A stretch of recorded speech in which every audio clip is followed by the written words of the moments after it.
Les gens d'ici sont vraiment extra, extra, extra, extra. Ils parlent de choses extra, extra, extra, extra dans un décor. Extra, extra, extra, extra, extra, extra d'engagement. Extra, extra, extra, extra, extra, extra. Et de projets. Extra, extra, extra, extra, extra, extra. De politique. Extra, extra, extra, extra, extra, extra. Pour de rencontres. Extra, extra, extra, extra, extra, extra. Et vous donnez. Extra, extra. Cette semaine à Extra Extra, on découvre les jardins parallèles. On vous présente un soudeur de la région qui se déplace pour ses contrats. Et Anne-Christine de la Chambre des commerces Kamouraska-Lillet vient nous parler du dossier des travailleurs étrangers temporaires. C'est à ne pas manquer. Je suis avec Mathieu Laliberté. Bonjour Mathieu. Bonjour. Donc bienvenue à Extra Extra. Merci. Donc Mathieu, toi t'es maraîcher si je comprends bien. Oui, c'est ça. Je suis producteur maraîcher, fruits et légumes biologiques depuis 2009. Puis j'ai commencé en faisant mes études à l'ITA, à la Pocatière. Puis c'est ça, dès 2009, j'ai commencé à faire une production de légumes à Saint-André de Kamouraska.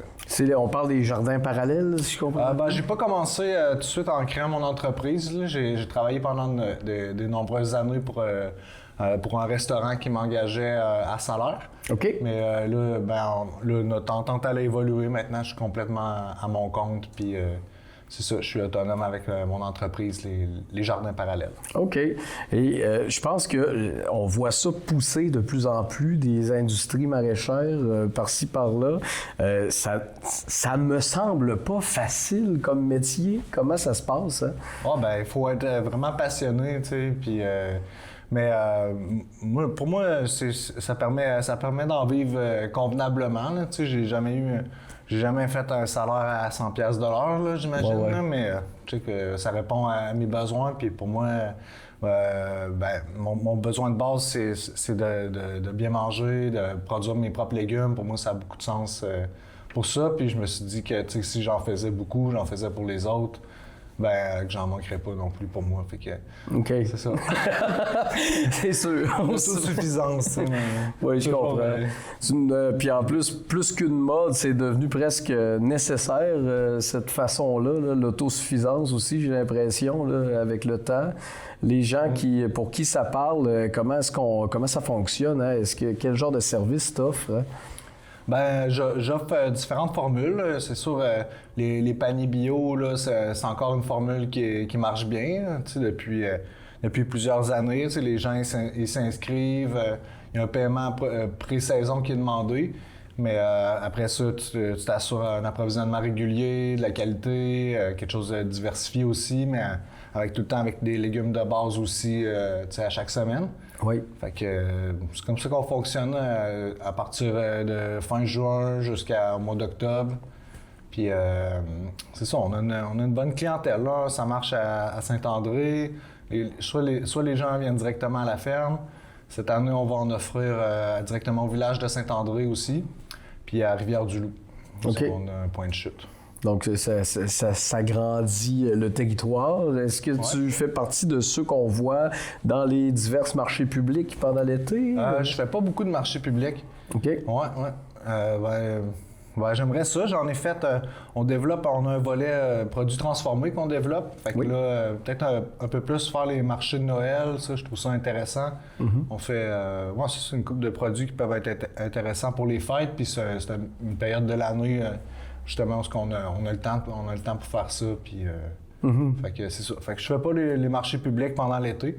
J'aimerais bien ça, mais on a déjà plein de types de marchés différents. On fournit beaucoup les restaurants, sûrement que peut-être vous avez déjà mangé nos produits sans le savoir, là, parce qu'on fournit plusieurs restaurants de Kamouraska, Saint-Pascal jusqu'à Rivière-du-Loup. OK. Puis c'est ça, on offre aussi une formule panier sur mesure. Dans le fond, les gens peuvent faire des commandes en ligne sur mon site Internet. Tu assembles ton panier, moi je prépare ça, puis on se donne un rendez-vous pour que vous puissiez venir le chercher. OK. Et au niveau du choix de ce qui est cultivé, ça va avec la logique de notre température ou des fois tu peux t'essayer sur des trucs un peu moins fréquents à voir?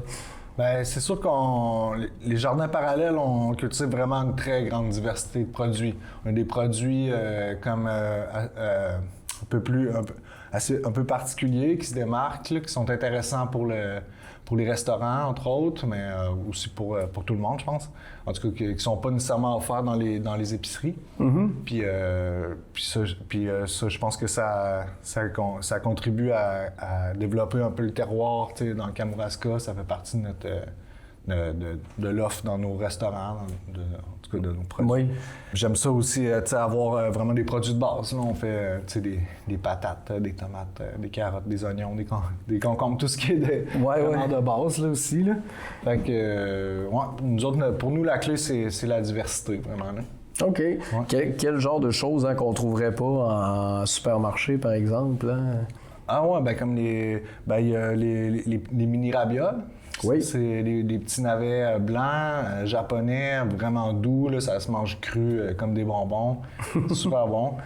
On fait les mini pâtissons. Ça, c'est plus fancy. C'est comme une petite courgette en forme d'ovni, un peu jaune. C'est beau, tu sais, des légumes qui sont cuisinés entiers. En tout cas, pour les restaurants, c'est bien apprécié. Ah, OK, oui. Les petits oignons cipollini, c'est des petits oignons plats, très, très sucrés. C'est bon, mettons, sur des brochettes, ou tu peux les mettre entiers, tout ça. Fait que c'est intéressant comme ça. Mais on se concentre surtout sur les légumes de base, là, avant tout. Donc, je comprends bien, les restaurateurs du coin ont cette conscience-là d'aller chercher leurs produits tout près, là, à ce moment-là. Oui, quand même, ouais. Ça fonctionne bien avec les restaurateurs. On est en communication directe, tu sais, puis... je leur envoie mes disponibilités à chaque semaine. J'essaie d'assurer aussi un approvisionnement pour plusieurs semaines, le temps qu'ils puissent avoir ça sur leur menu. Oui. Puis, il y a beaucoup de restaurateurs qui savent que ça fait la différence. Oui, sûrement. Pour leurs clients, puis c'est apprécié. Ouais. Et là, pour toi, là, ta business actuellement, comment tu vois ça dans les années à venir? As-tu l'intention de grossir la chose? Ben oui, quand même. C'est sûr, avec la demande en panier bio qui est vraiment réelle, ben là, j'ai envie d'être là pour la population.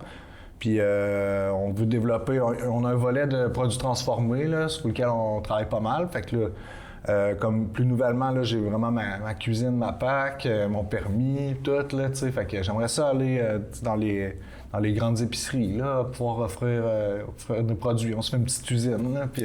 Ben oui, ben oui. Ouais. Ah, on a une belle offre, encore une belle diversité de produits là-dedans. Il y a des lactofermentations, des marinades, des produits sucrés, caramel, confiture aussi qu'on fait. OK.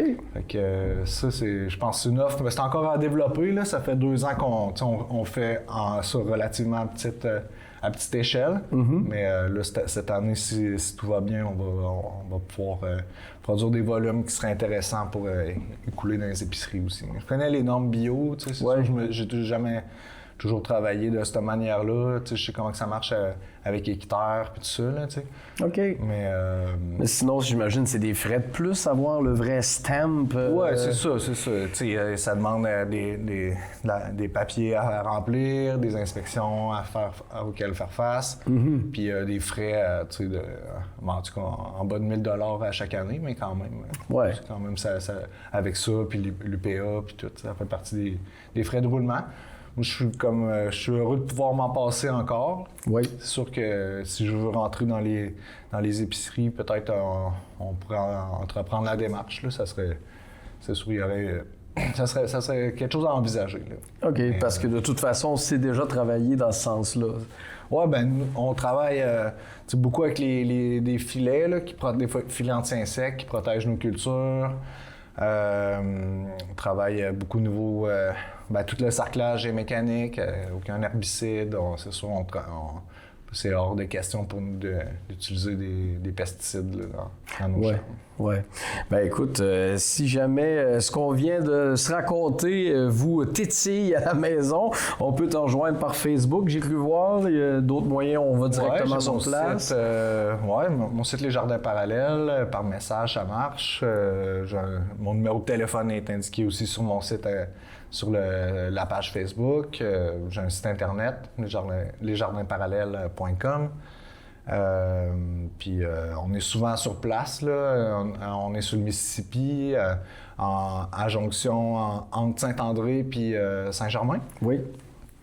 Puis de semaine, sur les heures de travail, on a pas mal tout le temps quelqu'un sur place qui va être là pour répondre aux besoins. Fait que souvent les gens, soit ils m'appellent puis on se donne rendez-vous, des fois le monde débarque spontanément puis ça marche bien aussi. On est ouvert quand on est là. On est souvent là. Écoute, merci Mathieu, puis écoute, félicitations pour cette belle organisation-là, puis je te souhaite encore plein de beaux développements à ce moment-là. Merci. Merci Benoît. Yep. Je suis présentement avec Charles pour parler d'un service, ma foi, plutôt rare. Bonjour Charles. Bonjour. Donc, toi, tu es soudeur, si je comprends bien, mais tu es soudeur qui se promène, c'est ça? Exactement, oui. J'offre un service mobile, dans le fond, de soudure directement chez les clients. OK. Généralement, c'est qui qui t'appelle? C'est des shops ou c'est des privés? J'ai un peu de monsieur, madame, tout le monde, mais principalement, mes clients, là, c'est des gens qui sont dans le domaine de l'excavation, beaucoup. OK. Puis, c'est ça. Je me déplace aussi pour d'autres types de clients XY, là, mais principalement, là, ma clientèle cible, là, c'est les gens en excavation. OK. Puis là, toi, c'est quoi? Faut que tu traînes tout le kit? Oui, c'est ça. J'ai ma soudeuse génératrice, dans le fond, qui me produit mon courant. J'ai une valise de soudage là-dedans avec tout l'équipement, les bouteilles, toutes ces choses-là, l'oxycoupage. Okay. J'emmène toute la vaisselle, là. Tout ce qu'on peut retrouver dans un garage, j'essaie de le transporter dans mon trailer puis de l'emporter chez le client. OK. Et là, est-ce qu'il y a des limitations par rapport à ce que tu peux faire ou ne pas faire? Oui, c'est sûr. Dans le fond, tout ce qui est point de vue usinage, j'ai pas l'équipement dans mon trailer pour faire l'usinage. Mais par contre, j'essaie de diversifier tout ce qui est procédé de soudage, dans le fond, dans mon équipement, là, finalement. OK. C'est-à-dire soudage aluminium, stainless, acier, avec plusieurs types là, de fils possibles, et de rods, et de baguettes, et de tout ce qui vient avec. OK. Ça te vient d'où, ça, ce skills-là? En fait, moi, je découle d'un papa qui était soudeur de métier, j'ai trempé là-dedans depuis que je suis petit garçon. Fait que c'est ça, c'est ce qui m'a amené finalement à vouloir développer ça un peu. J'ai eu d'autres métiers dans mes poches entre-temps, mais j'ai toujours gardé ça en fond de tête, le projet d'un jour d'être à mon compte en soudure, même si mon père me disait « ça pue, c'est frette, l'acier c'est froid, va pas dedans, va à l'école, choisis-toi un métier sur le sens », puis finalement, écoute, c'est ça. La passion était trop là. Exact, ça me rappelait mon père, puis tout ça, puis j'avais ça en moi.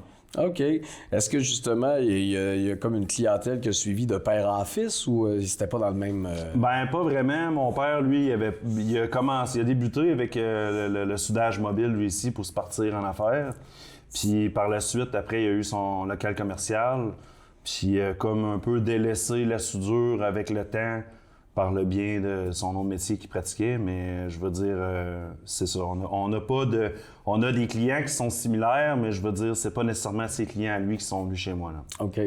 Et là, dans le fond, toi, là, le fait que ce soit mobile actuellement, est-ce que ton objectif, c'est que éventuellement, ça change en d'autres choses? Ou, c'est certain qu'éventuellement, j'aimerais avoir un pied à terre là, commercial là, pour pouvoir accueillir les clients directement chez moi, puis faire la réparation plus en atelier, là, si on veut. Là, c'est sûr que c'est mon but. Là. OK. Donc, quelqu'un qui nous écoute ce matin, puis qui se dit, bon, mon Dieu, moi, justement, je savais pas quoi faire pour ma job de soudure, il peut t'appeler. Exactement. Donc, on te rejoint comment? Soit par mon téléphone cellulaire au 418-894-0170 oui. Ou sur ma page Facebook qui est Atelier CB.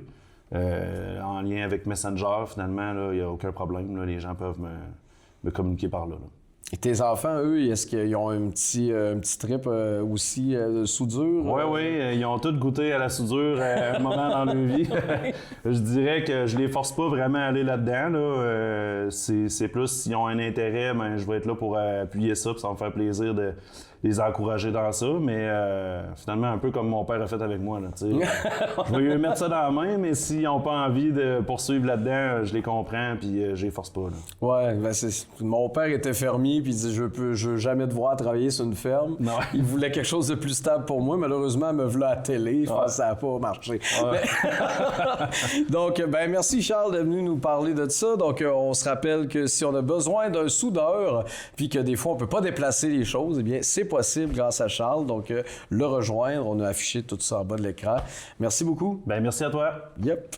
Je suis avec Anne-Christine. Bonjour Anne-Christine. Salut Benoît. Donc, bienvenue dans tes anciens locaux. Oui, ça a changé un peu. Oui, ben j'espère. Hein? On essaie d'aller de Vous avez évolué. Mais tu sais, l'évolution n'est pas une ligne droite. Mais bref, sur cette poésie... Écoute, on peut y aller avec une entrevue philosophique si tu veux, Benoît. Là, je le suis avec toi. sens de la vie. Non, donc on parle de travailleurs temporaires, donc immigrés temporaires, un dossier quand même qui... Bien, que ça fait longtemps, je pense, qu'on parle. Hein? Les chambres de commerce, là, d'ailleurs, mais plusieurs personnes. Donc, ça fait longtemps que c'est un enjeu pour les entreprises d'ici. Oui. Puis les travailleurs étrangers temporaires. Hein? Oui. De facto. Ben oui, effectivement. Ces êtres humains-là qui ne savent plus sur quel pied danser. Oui, c'est assez difficile. Manque de prévisibilité, peut-être un peu. Oui, hein? Oui, je vois. Si on reste poli, là. Mais bref, là, on voyait que c'était rendu un seuil de 10 % maximum. Oui, pour le programme des travailleurs étrangers temporaires, là, on parle vraiment du fédéral, hein, parce que faut savoir qu'il y a le programme au fédéral, puis aussi le PEC, qu'on a entendu beaucoup aussi dans les dernières semaines, qui était le programme de l'expérience québécoise qui a été aboli, puis qui a été remplacé par un programme qui était beaucoup plus sélectif. Hein. Là, c'est sur un pointage là, pour ces gens-là. On regarde au niveau des emplois, de la région, de leur scolarité. Donc, c'est beaucoup plus difficile pour eux maintenant d'avoir le permis de travailleur étranger temporaire et de facto, là, je vais le dire souvent, mais aussi de la résidence permanente. Oui. Parce que c'est pour ça aussi qu'on voit présentement là, des familles qui doivent quitter, hein, des cris du cœur, que ça fait longtemps qu'ils sont ici. Ils ne peuvent pas renouveler leur permis de travail. Donc, même s'ils sont bien intégrés, qui ont un bon emploi, qui parlent français, qui s'intègrent avec les autres communautés, on voit qu'est-ce qui se passe, ils doivent quitter. Puis ça, c'est vraiment malheureux de voir ça. Là. Oui, oui. Ben oui. On a l'impression un peu que le gouvernement actuel est dans une chasse aux sorcières. Là, puis jusqu'à maintenant, les immigrés en mangent lourd. Bien, au moins, c'est pas comme aux États-Unis, là. On n'a pas encore la police de l'immigration. Oui. Mais c'est vrai que pour eux, c'est difficile parce que ceux même qui veulent venir travailler ici, c'est pas alléchant, là, de savoir que ton permis ne sera pas renouvelé d'ici 1 an. Mm-hmm. Donc, ça aussi, ça crée de l'incertitude, mais pour les entrepreneurs aussi. Parce que là, ils ont réussi. Si on se rappelle, là, il y a quelques années, là, on disait pour le manque de main-d'œuvre, des solutions. Et une des solutions, c'était d'avoir des travailleurs étrangers temporaires, d'avoir des travailleurs étrangers. Donc, c'était une super solution. Les entrepreneurs et les entreprises, ils ont mis beaucoup de temps, beaucoup de sous pour pouvoir les accueillir. Et là, tout d'un coup, on enlève tout ça, on diminue de 10 %. Mais là, d'ailleurs, aujourd'hui, on a une bonne nouvelle. Là. Oui. C'était augmenté de 15 %. Okay. C'est temporaire, c'est une mesure temporaire et ça touche certaines régions. Et bonne nouvelle pour le Bas-Saint-Laurent et Chaudière-Appalaches. Pour nous, on va pouvoir aussi augmenter de 15 %, mais si on parle de la grande région de Montréal, Gatineau, Trois-Rivières, Drummondville, eux autres, ça reste à 10 % Bien, forcément, les réalités sont différentes totalement. Bien, c'est sûr. Tu sais, pour les grands centres, là, Montréal, là, on peut comprendre, tu sais, au niveau de l'emploi et tout ça, mais tu sais, pour les régions, c'est vital. Oui. Parce qu'en plus, il y a beaucoup de personnes qui vont partir à la retraite. Là. Oui. Dans le Bas-Saint-Laurent, à Chaudière-Appalaches, qu'est-ce qu'on va faire? Qu'est-ce que les entrepreneurs, qu'est-ce que les entreprises vont pouvoir faire? Tu sais, on parle beaucoup de robotisation, mais ça, tu sais, au niveau touristique, est-ce qu'on va mettre des robots partout? Tu sais, c'est pas la seule solution. Puis ça coûte des sous, ça prend du temps faire tous ces changements-là. Donc, on martèle ça fait des mois, la Fédération des chambres de commerce du Québec martèle le même message pour qu'on se fasse entendre, on demande un moratoire, on demande une clause grand-père pour ceux qui sont déjà là, qui restent ici. Et là, on voit aussi là, la course à la chefferie là, des deux candidats. Là. Oui. Donc, on ne sait pas qu'est-ce qui va se passer. Tu sais, c'est sûr que, bon, quand tu es en campagne... Il y a beaucoup de promesses qui il y a se beaucoup de disent. promesses. On espère que les promesses qui ont été mentionnées vont être respectées si un des deux est chef. Bien, en fait, un des deux va devenir chef. Oui, effectivement. Donc, on va bien observer qu'est-ce qui va se passer par la suite. Qu'est-ce qui fait que c'est à ce point important qu'on en est là dans le manque de main-d'œuvre ici? Est-ce que c'est parce que c'est des emplois que les gens du coin ne voient pas l'intérêt d'avoir? Bien, c'est sûr que on peut l'observer, qu'il y a des gens qui veulent peut-être pas nécessairement travailler dans les cuisines de restaurants, dans les usines, parce que, tu sais, les 10 des travailleurs étrangers temporaires qu'on parle, c'est des travailleurs à bas salaire. Oui. Et on peut voir que la mentalité a changé aussi des gens ici. T'sais, ils veulent aussi tous des bonnes jobs, puis c'est bien correct. Là. Oui. C'est tout à leur honneur de vouloir avoir un bon travail, tout ça.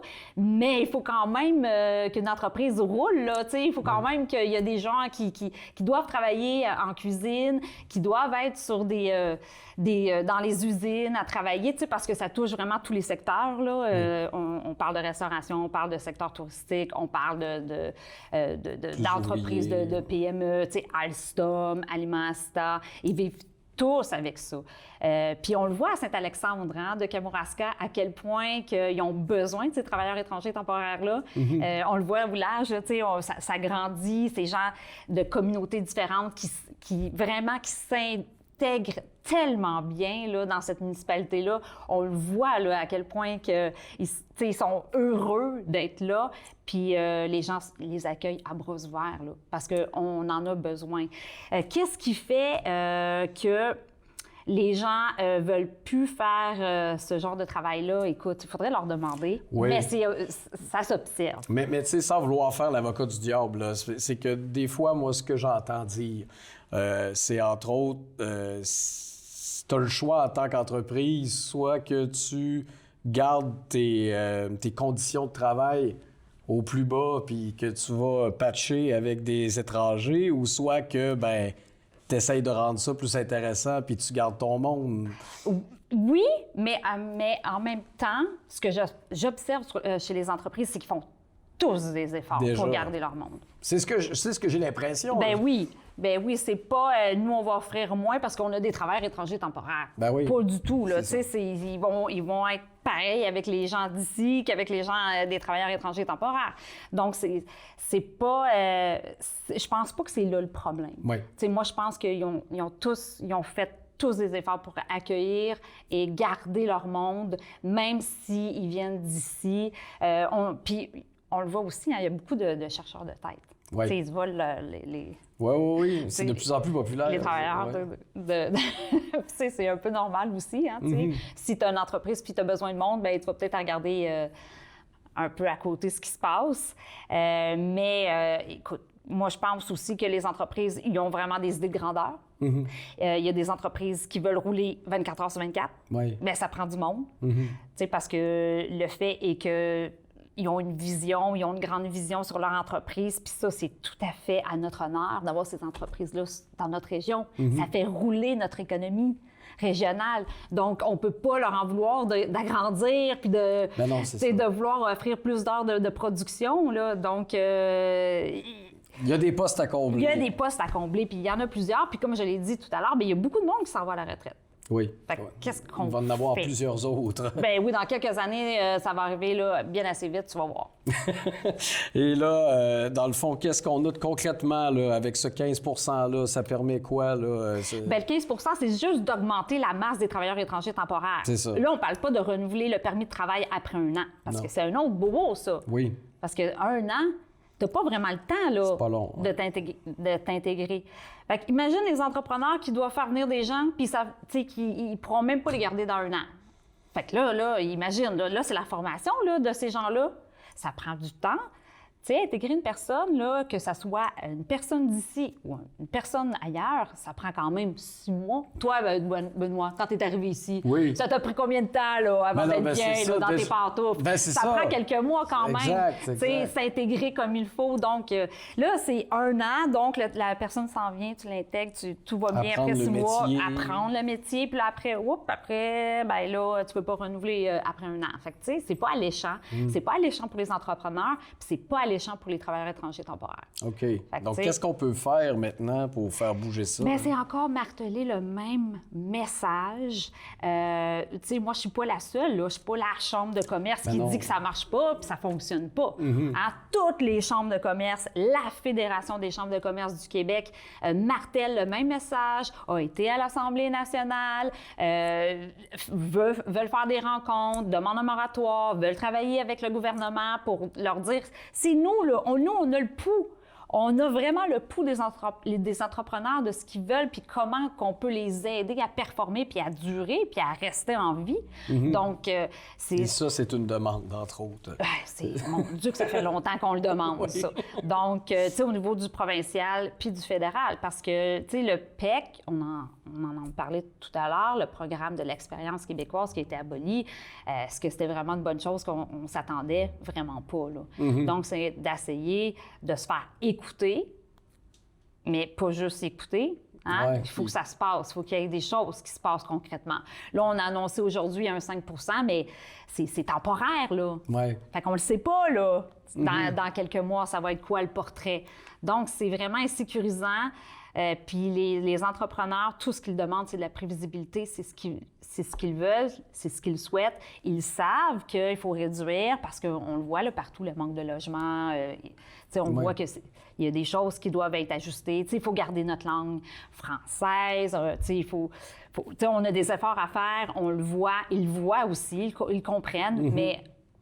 il faut faire quand même des actions, puis il faut sensibiliser la cause, puis de voir des familles qui sont bien intégrées, de quitter, ça fait mal au cœur. Oui, c'est triste quand même, parce que, tu sais, ils participent à l'économie, ils participent là, à notre région, donc, tu sais, il faut voir ça comme ça. Je connais pas le voir des gens autrement. de souche moins impliqués, disons, des fois. Ah, on n'en parlera pas de ceux-là. Mais oui, mais tu sais, comme dans... Ben oui. Comme partout ailleurs. Effectivement. Ouais. Ben écoute, Anne-Christine, merci d'avoir pu élaguer un peu le sujet avec nous aujourd'hui. Bien, ça fait plaisir. Puis on vous suit, là. On vous regarde aller sur le tapage sur le piton. Puis ben oui, puis tu me réinviteras quand il va y avoir d'autres bonnes nouvelles, parce que tout ce qu'on veut, nous, c'est des bonnes nouvelles, pas des mauvaises. C'est bon. Merci beaucoup. Merci, Benoît.